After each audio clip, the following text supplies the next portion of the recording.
नमस्कार, मी ॲडव्होकेट वैशाली कोराटे बोलते आहे। आज मी आपल्याला एका महत्त्वाच्या विषयावर सांगणार आहे।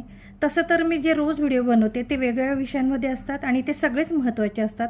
त्याचप्रकारे आजचा देखील तेवढाच महत्त्वाचा विषय आहे। तर तो विषय आहे की बायकोने जर नवऱ्यावर खोटी केस केली तर नवऱ्याने काय करावे। आजकाल काय होतं, थोडं भांडण घरामध्ये झाली, काही वाद झाले तर लगेच बायको पोलीस स्टेशनमध्ये जाते आणि नवऱ्याने असं केलंय, म्हणजे जे नवऱ्याने केलेलं नसतं तसं देखील बऱ्याच वेळा खोटी माहिती पोलीस स्टेशनमध्ये देते आणि सांगते आणि लिहिते देखील FIR मध्ये। तर ह्या गोष्टी होऊ नये आणि जर झाल्या तर नवऱ्याने त्याच्यावर काय कारवाई करायची, काय प्रोसेस करायची, ह्यासाठी मी आजचा हा व्हिडिओ बनवलेला आहे। संपूर्ण व्हिडिओ नीट बघा, पूर्णपणे माहिती ही आपल्यासाठीच आहे। तुम्हाला कायदेशीर ज्ञान मिळावं एवढीच प्रामाणिक इच्छा आहे। तर आपण बघूया, नवऱ्याने हे खोटी केस जर बायकोने केली नवऱ्यावर तर काय करायचं।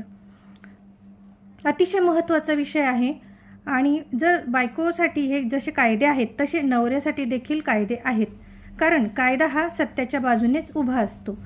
लोकांचा गैरसमज आहे, पण जर पुरावे ठोस असतील, सगळ्या गोष्टी असतील तर कायदा नक्कीच सत्याच्या बाजूने उभा राहतो। 498A अंतर्गत खोटी केस केली तर नवऱ्याचे कायदेशीर हक्क कोणते ते आपण पाहूयात।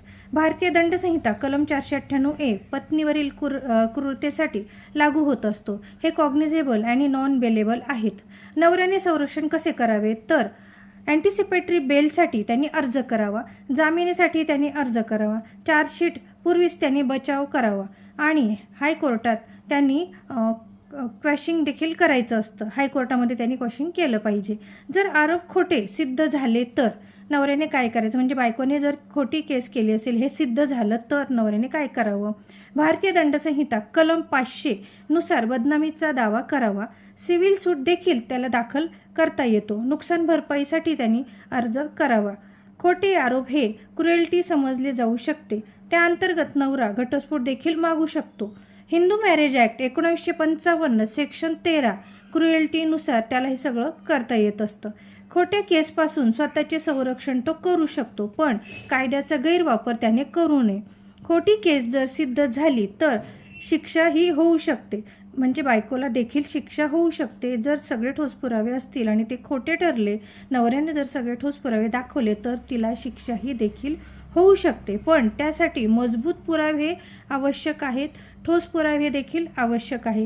ही थोडक्यात बायकोने जर खोटी केस केली तर नवऱ्याने कायदेशीर कोणती कारवाई करावी, कोणते पुरावे त्यांनी ठेवावे, हे कशी करावी ती प्रोसेस, हे सगळं मी तुम्हाला सांगितलेलं आहे।